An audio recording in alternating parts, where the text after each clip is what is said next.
Assalamualaikum warahmatullahi wabarakatuh. Jumpa lagi teman. Yuk kita langsung aja ke malam ke-13. Tapi sebelum kita lanjut, mari kita berdoa dulu ya.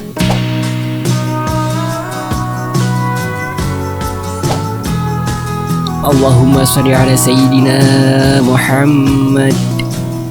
Mari kita ke bagian berikutnya. Vin, bangun, kata Irfan sambil menendang aku pelan. Aku terbangun dan melihat Irfan berdiri di sampingku. Saat aku hanya terdiam karena hampir depresi. Apalagi tadi malam si bayangan menunjukkan dirinya. Aku gak tahu apa yang bakal terjadi kalau pulang gak diantar bapak pintar. Terlebih lagi, aku berpikir tentang jin-jin di desa ini. Kenapa mereka harus muncul satu persatu? Kenapa gak 7 jin sekaligus?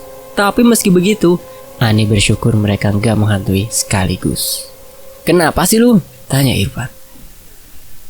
Gue menutup mata dengan lengan gue dan mulai membalas omongan Irfan. Bisa gila lama-lama gue di sini, Van. Pengen cepet balik ke kota, kataku. Gara-gara si bayangan lu depresi? Tanya Irfan. Ngeri si merah kali, Vin, daripada si bayangan, lanjut Irfan. Tetap aja mereka jin, kataku.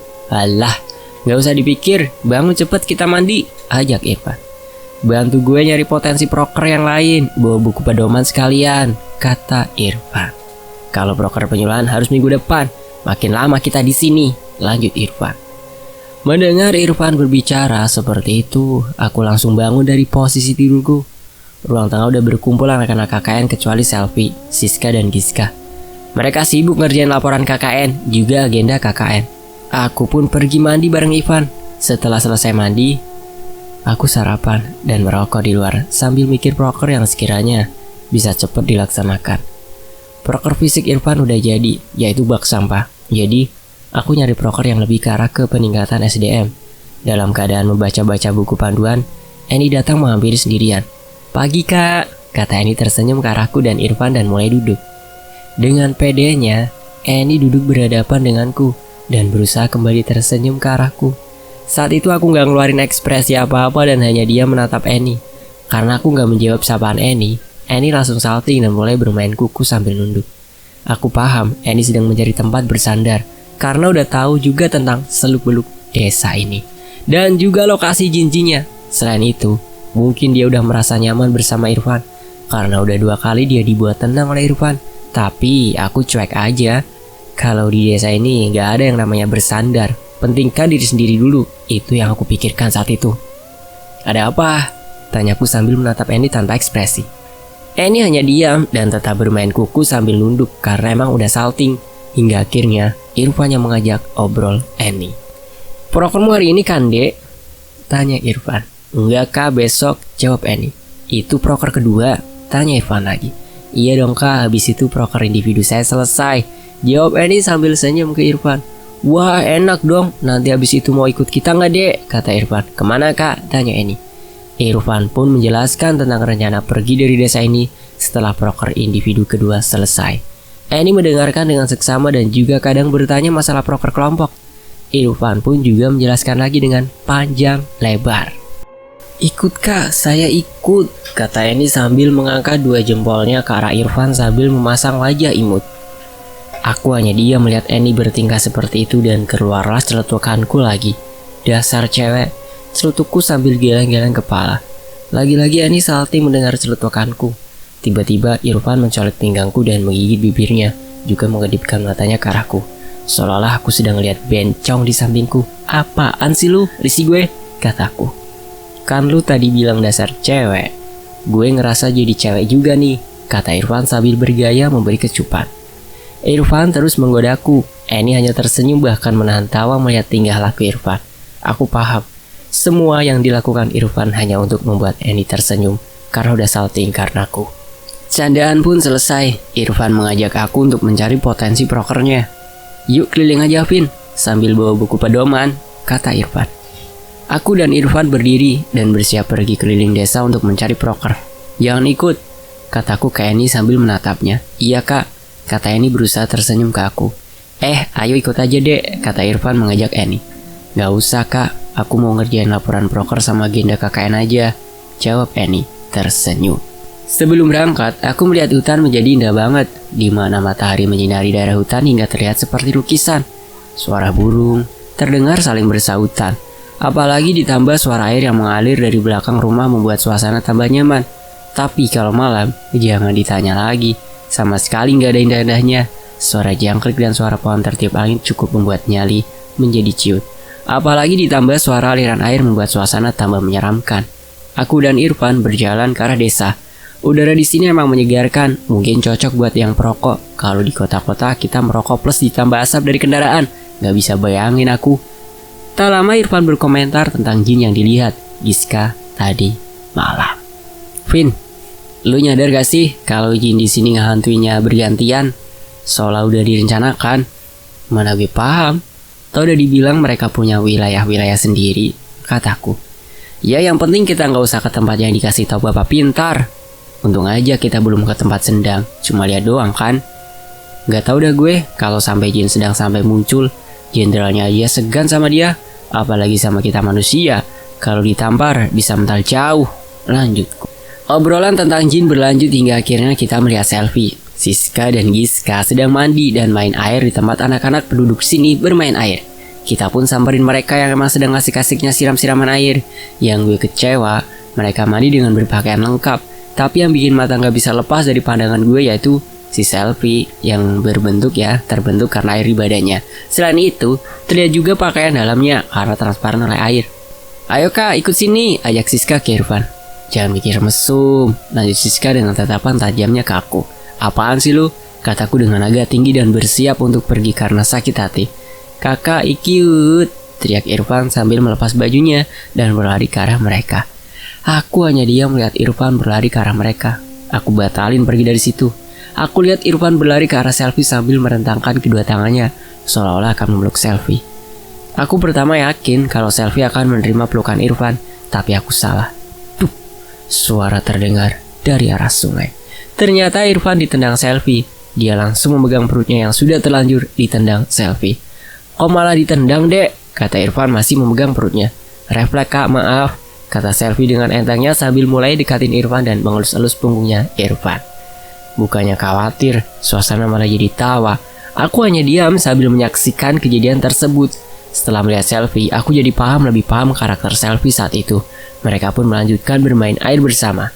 Mataku tetap tertuju ke arah selfie. Sempat saat itu aku bisa melupakan betapa ngerinya desa ini, tapi hanya sementara. Siang hari datang. Mereka menyudahi bermain airnya. Aku heran mereka bisa tahan bermain air beberapa jam, seperti anak-anak kecil di sini. Sebelum pulang, beberapa anak kecil datang ke sungai untuk bermain air juga. Dan seperti biasa mereka mandi tanpa busana. Gak cewek gak cowok sama aja. Padahal umur mereka ada yang SD dan juga SMP. Aku yakin otak mereka belum diracuni film porno seperti anak-anak di kota, di mana hanya menggunakan HP. Situs porno bisa diakses. Bahkan gak sedikit warnet yang tak melarang anak-anak membuka website porno. Setelah melihat mereka, aku tiba-tiba kepikiran proker tentang kreativitas anak. Aku pun menjelaskan ke Irfan, dan selfie menyetujui karena emang belum ada yang mengambil proker tersebut. Barang bekas bisa dijadikan bahan kreativitas anak, atau mungkin kayu-kayu bekas juga bisa. Dan juga kebetulan si Siska pintar dalam kreativitas. Seperti sebelumnya aku bilang, Siska emang cocok dijadiin istri, tapi yang kurang adalah bodinya. Setelah berbagai pertimbangan, Irfan pun menyetujui proker tersebut dibantu Siska. Karena udah fix masalah proker yang diambil, kita pun pergi ke rumah lagi. Di jalan, Irfan mencoba menyinggung masalah jin yang dilihat Giska. Dek, kamu katanya lihat jin ya? Tanya Irfan. Saat itu Selfie hanya diam seperti gak mau dengar tentang jin. Kalau Siska emang udah paham masalah ada jin di sini. Awalnya Giska tak mau menjawab pertanyaan dari Irfan dan juga gak mempermasalahkannya. Tapi saat itu Giska yang membuka obrolan lagi. Iya kak, dia pendek dan kayak bayangan. Ada bayangan tapi gak ada orangnya, kata Giska. Pas mau dilihat dari dekat, bayangan itu pergi. Tapi cepat banget kak, lanjut Giska. Wah, pemberani juga ya kamu dek, tanya Irfan ke Giska. Enggak juga kak, kalau diganggu juga lari kok, jawab Siska. Mendengar Giska berbicara seperti itu, aku langsung mengira jika yang dilihat itu si bayangan bukan si pendek yang asli, Tapi namanya juga menebak, karena saat itu aku emang belum tahu rupa si pendek seperti apa. Di perjalanan pulang, kami bertemu si bapak pintar dan hanya menyapa. Sebenarnya aku pengen deketin, tapi tanganku dipegang Irfan. Mungkin sungkan kali kalau nemui dia tiap hari dan hanya membahas jin terus. Dan akhirnya kita lanjutkan perjalanan pulang ke rumah. Sampai di rumah, Irfan langsung membuat proposal dibantu selfie. Aku pergi ke teras rumah untuk makan siang, yang baru aja selesai dibuat Siska. Dan jangan ditanya lagi, udah pasti aku merokok setelah itu. Rumah ini kalau siang emang agak berisik karena genset dinyalakan untuk mengisi baterai HP dan keperluan lain yang menggunakan listrik. Hampir 2 jam aku di teras sendirian. Aku pun masuk rumah dan melihat mereka sibuk dengan proposal Irfan. Di tengah kesibukan mereka, aku samperin mereka dan berdiri dekat Irfan. Saat itu di rumahnya ada para wanita, kecuali Vina, karena udah pasti akan ikut Putra mengawasi proker utama dan juga mungkin membantu Anton dan Putra tentang proker individu mereka. Dek, tahu nggak kalau di desa ini banyak setannya? Kataku ke mereka. Setelah aku ngomong seperti itu, sama sekali nggak ada yang merespon omonganku dan hanya menatapku. Karena bete, aku pergi ke kamar dan memilih bermain HP sambil ngerokok ditambah kopi. Tak terasa maghrib datang, aku keluar kamar. Laporan Irfan udah selesai dari tadi. Dia asik mengobrol dengan yang lain. Irfan pun mengajak aku mandi. Aku setuju untuk mandi meski waktu udah maghrib. Setelah selesai mandi, makan malam udah tersedia. Aku tanpa ragu makan makanan yang udah disiapkan. Anton, Putra, Vina kembali dari kegiatannya. Mereka langsung makan dan setelah itu mandi. Yang paling bikin aku gregetan saat itu, Vina pergi mandi bareng Putra dan Anton. Gak kebayang aku ngapain aja mereka nanti di kamar mandi terbuka itu. Setelah mereka bertiga pergi, aku mencoba bertanya ke Selfie. Mereka bakal mandi bertiga, tanyaku. Gak usah mikir macam-macam ke Vina. Anton itu gay, kata Selfie pelan. Tahu dari mana Anton gay? Kalau cuma pura-pura gimana? Tanyaku lagi. Awalnya saya mikirnya gitu, tapi waktu kepergok ciuman sama cowok saya jadi yakin, kata Selfie. Makanya saya kalau meluk-meluk gak risih sama dia. Jangan ngomong ke Anton, bisa saya nanti yang kena masalah. Lanjut Selfie. Kamu juga pernah mandi sama Anton, Dek? Tanya Irfan ke Selfie. Udah gak usah bahas lagi, Kak, kata Selfie ke Irfan. Mendengar hal itu dan Irfan hanya bisa diam dan tak melanjutkan pertanyaan ke Selfie. Setelah itu Irfan terus menatap aku sambil nyengir dan menaikkan alisnya berulang kali. Tapi aku cuekin aja. Malam pun datang. Mereka semua pergi tidur di kamar masing-masing dan menyisakan aku dan Irfan di teras rumah. Suasana kembali mengerikan. Genset sudah mati sebelum maghrib. Hanya menyisakan Petromax di rumah ini. Entah suasana ini cair karena candaan Irfan. Gue kasihan sama Putra Vin, kata Irfan mencoba menahan tawa. Kenapa?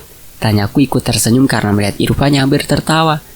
Dia tidur bareng Anton, kata Irfan menahan tawa sambil geleng-geleng kepala. Aku langsung paham apa yang dimaksud Irfan hanya melalui kalimat tersebut. Aku juga mencoba menahan tawa karena udah malam. Suasana hening jika ingat omongan Irfan tentang Putra malah bikin lu ketawa. Tak lama kita berdua bersiap untuk tidur. Petromax dari dulu emang aku taruh di pojokan kamar karena takut ketendang saat tidur dan bisa menimbulkan kebakaran. Kita pun melanjutkan obrolan tentang Putra dan terus menahan tawa terus. Hingga akhirnya tawa kita menghilang setelah melihat bayangan kecil lewat dan berdiri di tembok rumah. Bayang tersebut jelas banget karena cahaya dari Petromax. Awalnya aku kira itu bayangan si Irfan atau aku. Entah kenapa buduk-buduk aku berdiri mengingat si bayangan tadi malam. Van, itu bayangan lu? Tanyaku. Gue kira malah bayangan lu, Vin, jawab Irfan. Tak lama bayangan tersebut meninggikan badannya hingga hampir mencapai plafon rumah. Aku dan Irfan hanya bisa terdiam melihat kejadian itu. Dengan cepat aku balikan badan menarik selimut hingga menutupi wajahku. Aku coba menenangkan diri daripada aku shock dan depresi lagi. Aku tarik napas panjang berulang-ulang. Meski jantung berdetak dengan keras. Setelah mulai bisa tenang, aku mencoba melihat ke arah si bayangan. Dengan cepat aku bangun dari posisi tidur ke posisi duduk untuk melihat ke arah si bayangan dan ternyata sudah hilang. Aku merasa lega. Udah hilang, Van, kataku ke arah Irfan yang masih berselimut sama sepertiku. Irfan membuka selimut sedikit dan menyisakan wajahnya. coba lu perhatiin plafon, kata Irfan. Mendengar hal itu, detak jantungku kembali berpacu.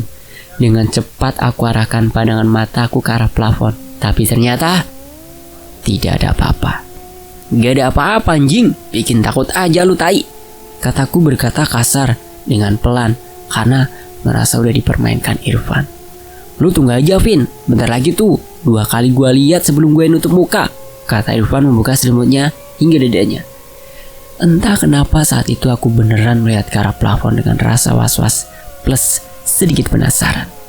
1 menit kira-kira saat itu aku menunggu dan tiba-tiba wajah si merah yang mengerikan muncul dari plafon.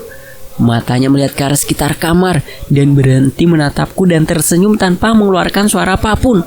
Rangnya hampir jatuh karena senyumannya. Badanku gak bisa bergerak sama sekali. Dari atas sampai bawah rasanya lemes, hingga badanku terjatuh dengan sendirinya ke arah kasur. Terlihat wajahnya bergerak lagi hingga saat di tengah kamar, dan tiba-tiba matanya jatuh tepat di sampingku.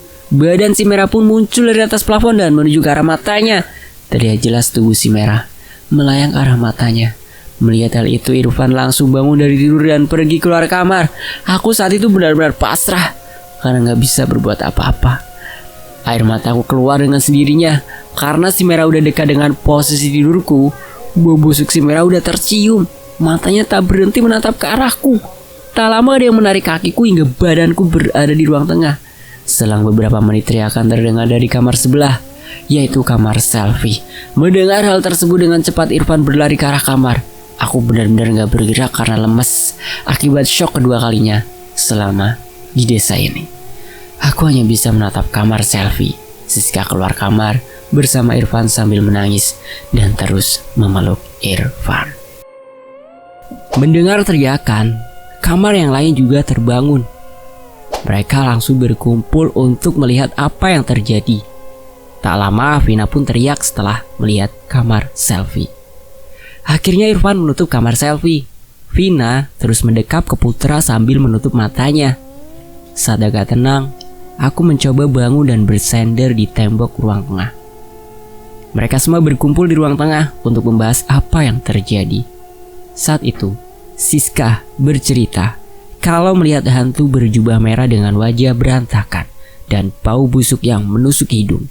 Dia bercerita kalau si merah lewat tepat depannya. Dia terbangun karena bau busuk si merah. Dan yang mengherankan, selfie sama sekali gak mencium bau dan melihat si merah. Vina pun ikut bercerita jika melihat si merah juga sedang berdiri di atas lemari. Jadi, dia hanya melihat badan si merah. Sedang dalam kondisi berkumpul, dari salah satu kamar terdengar banyak suara benda terbanting. Kita semua hening saat itu, dan suara benda terus berdatangan dari salah satu di kamar rumah itu. Setelah beberapa menit, suara tersebut hilang. Irfan mengajak Anton untuk mengecek arah suara. Tak lama Irfan dan Anton kembali ke ruang tengah dan bercerita jika kamar Anton sudah dalam keadaan berantakan. Setelah mengetahui itu, Anton, Putra, Selfie, Annie, dan Giska pergi ke kamar Anton untuk membereskan kamar Anton. Tak berhenti di situ, Annie berlari ke arah Irfan dan langsung merangkul tangan Irfan. "Kenapa dek?" tanya Irfan. Annie makin erat memeluk tangan Irfan dan terus mengusap air matanya sambil terisak. Melihat itu, Annie langsung disuruh duduk di sampingku. Tangan Annie langsung memegang bajuku karena takut. Aku diam aja dan berusaha agar badanku bisa tenang lagi. Tak lama Irfan datang lagi ke arah aku dan Annie. "Merokok di depan yuk, Vin," ajak Irfan. "Sini aja, Van. Di luar malah tambah ngeri," kataku menolak ajakan Irfan. "Udah di luar aja, Vin. Percaya gue," ajak Irfan lagi. Irfan langsung menopang aku untuk pergi ke arah karena badan masih agak lemas. Annie, Siska, dan Vina langsung ikut ke teras rumah bareng aku dan Irfan. Setelah itu Irfan membakarkan rokok untukku dan mulai bercerita. "Si merah ada di dapur. Takutnya kalian bisa lihat si merah dari ruang tengah," kata Irfan sambil menghisap rokok. Mendengar hal itu, para wanita hanya diam. Aku lanjutkan merokok sambil mencoba menenangkan diri aku. Takutnya aku bisa gila kalau terus kepikiran tentang kejadian yang baru aku alami. Sebisa mungkin aku mensugesti diriku sendiri agar bisa tenang. Beneran Vin, si Merah bisa milih ke siapa dia pengen nunjukin diri, kata Irfan. Diam dulu Van, gue lagi berusaha tenang nih, lemes badan gue, jawab aku. Keheningan terjadi lagi. Eni tetap mengusap air matanya terus. Siska hanya diam dan menyandarkan kepalanya di tembok. Vina sedang mencoba menahan diri agar tidak menangis dengan menggoyang-goyangkan badannya dan kadang terdiam dan nunduk. Tak berselang lama, aku bisa merasa tenang dan mengajak Irfan untuk tidur agar bisa tenang. Van, ayo tidur, ajak aku. Lagi-lagi Eni mencengkeram tangan Irfan, seolah-olah berkata, jangan pergi. Melihat hal itu aku pergi meninggalkan mereka. Di depan pintu masuk, aku terdiam karena melihat sosok si Merah lagi berjalan di lorong kamar menuju ruang tengah. Kepalanya tak berhenti bergerak melihat kanan kiri. Bahkan kepalanya bisa berputar 360 derajat seolah-olah sedang mencari mangsa. Dengan cepat aku kembali ke arah Irfan dan terus berdiri. Aku takutnya kalau aku duduk malah kaki lemes dan gak bisa berdiri. Kenapa Vin? Tanya Irfan. Si Merah ada di lorong kamar Van, jawabku dengan mata tertuju terus ke pintu. Mendengar hal itu mereka merapatkan badan ke arah Irfan. Tak sedetik pun aku palingkan pandangan mataku ke arah pintu untuk mengawasi si Merah saat keluar kamar. Tapi hasilnya nihil. Si Merah sama sekali tak terlihat keluar dari pintu rumah. Irfan pun masuk rumah untuk melihat keadaan. Dan Irfan berkata kalau si Merah sudah gak ada di rumah. Irfan menyuruh mereka tidur di kamar masing-masing lagi. Dan dengan berat hati, mereka yang bisa melihat si Merah akhirnya mengiyakannya. Aku dan Irfan balik ke kamar juga dan berusaha tidur. Gimana keadaan lu Vin? Tanya Irfan. Hampir gila, kataku singkat. Suasana hening pun datang. Aku pun teringat kalau ini kawasan si Merah. Kok si bayangan bisa datang ke sini ya Van? Tanyaku. Mana gue tahu Vin? Mungkin diam-diam dia datang ke sini. Lagian, paling mereka tadi berantem di kamar Anton tadi sampai berantakan. Lanjut Irfan. Heran gue, masa harus pakai kungfu kalau jin berantem sampai berantakin kamar? Irfan mungkin berusaha melucu, tapi gak mempan buat aku. Ayo Van, cepetan kita pergi dari sini. Lama-lama bisa gila beneran gue, kataku. Makanya, secepatnya selesain proker kita Vin, kata Irfan. Paling gak laporan individu dan dokumen proker jadi. Habis itu kita cabut. Lu bisa kan bertahan beberapa hari lagi? Tanya Irfan. Aku hanya mengangguk saat itu. Beruntung aku bisa memiliki teman kayak Irfan. Selain anaknya asik buat bercanda, dia juga bisa ngerti kondisi dan kemauan kita. Malam itu merupakan malam yang cukup berat bagi selama ini. Di mana malam ke-13 aku namakan teror si Merah. Menurut lu gimana mereka besok setelah kejadian hari ini Van? Tanyaku. Paling pada merengek minta pulang, jawab Irfan. Terus gimana nasib proker kita kalau gak ada mereka? Tanyaku lagi. Gak tahu Davin, lihat aja besok dan sono tidur. Aku berpikir lagi kenapa aku bisa mengalami hal seperti ini. Mungkin kelompok lain sedang asik-asiknya menikmati indahnya desa mereka. Dan di sini aku harus melihat kejadian-kejadian di luar logika. Selama ini setan yang Alvin tahu cuma pocong dan kuntilanak, paling banter juga leak. Dan ternyata setan itu banyak macamnya. Dan pada akhirnya Alvin bisa tertidur di malam itu tanpa ada munculnya si Merah lagi. Mungkin aja dia muncul, tapi aku gak sadar. Besoknya Bapak Pintar menjelaskan yang terjadi, bahkan tentang kamar yang bisa diberantakin jin-jin tersebut. Di desa ini, aku sama sekali gak pernah lihat yang namanya pocong. Padahal pocong termasuk yang universal, dimana jika kita bertanya kepada orang pasti paham dan mengerti bagaimana rupa dan bentuk pocong dan juga kuntilanak. Selama ini khas dari kuntilanak adalah ketawanya yang unik hingga ada yang menjadikannya ringtone. Tapi suara kuntilanak yang aku lihat bukan seperti itu, tapi melengking keras banget. Selain itu juga memiliki taring, juga senang terbang-terbang. Dan dialah penghuni kursi yang ditaruh sesajen di hutan, yang orang desa berkata kalau jin ini usilnya setengah mati. Jin inilah yang pernah masuk dalam cuplikan ceritaku saat aku ngantar Vina dan Eni ke WC. Ini yang pertama melihat dan lari ke arah rumah. Sampai di sini dulu ya. Sampai jumpa di bagian berikutnya. Terima kasih dan wassalamualaikum warahmatullahi wabarakatuh.